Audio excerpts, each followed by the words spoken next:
Brothers, brothers and sisters, today I just want to check on what I call African anchor point, just to reflect on it and try to check and see what can we perhaps get out of that, because I think that's where our minds needs to go in order to unite Africa. We can't unite Africa if we do not have what we basically call African anchor point. Why am I making these references? Because if you check all over the world, you will realize that we've got only two anchor points where there is West, where they are centered around what I call democracy. We all know about what we call democracy. So democracy basically is a uniting point, a center of attraction for almost all Eastern mentalities. If you are of Western mindset, then democracy is your anchor point.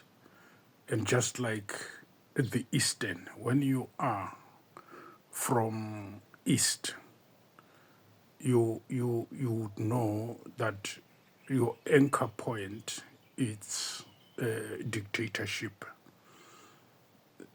It's not democracy. You get that leadership position or presidential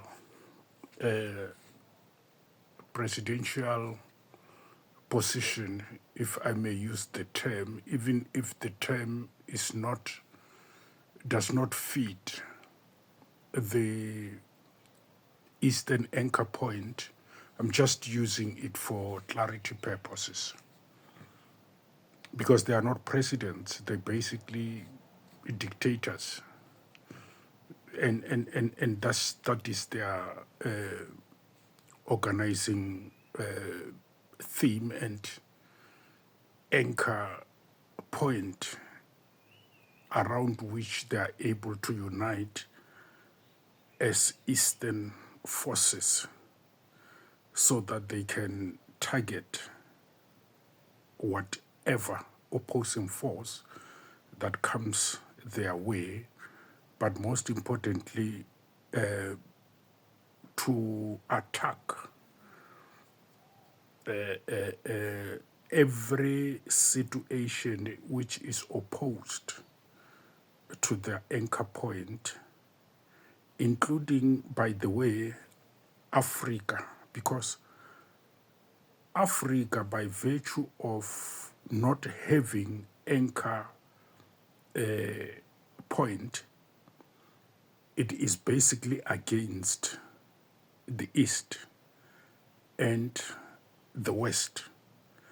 And therefore, the East and the West will always take advantage of Africa. I mean, you cannot be rich and still lack or be without security that is equal or proportional to your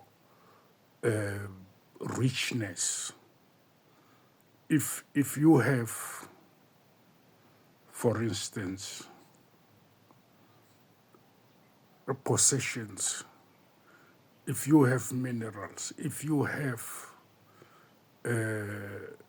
all these valuable resources without security, which perhaps supersedes your richness by a certain power, then you will always be exposed to those who are interested and being attracted to that which you are in possession of. So what I'm basically trying to say is that East and Western have powers, and they are attracted to African resources, and there is no way in which they can not attack Africa from whatever angle, because Africa does not have an anchor point which is also stronger and stronger to a point that it is able to protect all of its resources.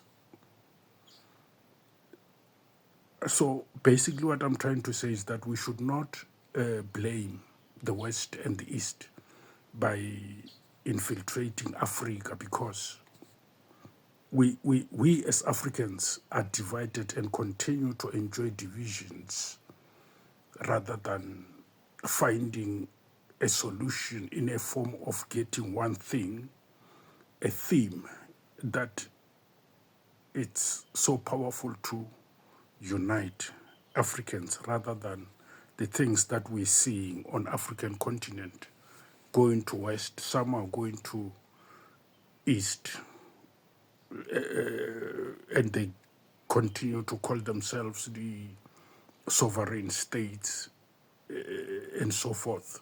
So Africans are basically lost. And the only thing that can bring us back from this toxic mindset is if leadership, and I'm not here referring to young ones who are drunk by coup d'etats.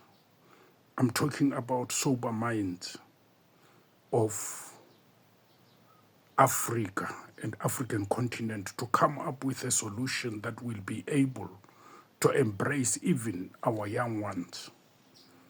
We need to be able to have something that is so central to us that we are able to guard it and hand it down to the next generation with that genuinity, with that Africanism in it, so that they can also hand it over to the next generation and the like, just like what is happening in the East and in the West. So basically, this is what I wanted to draw your attention to, my brothers and sisters.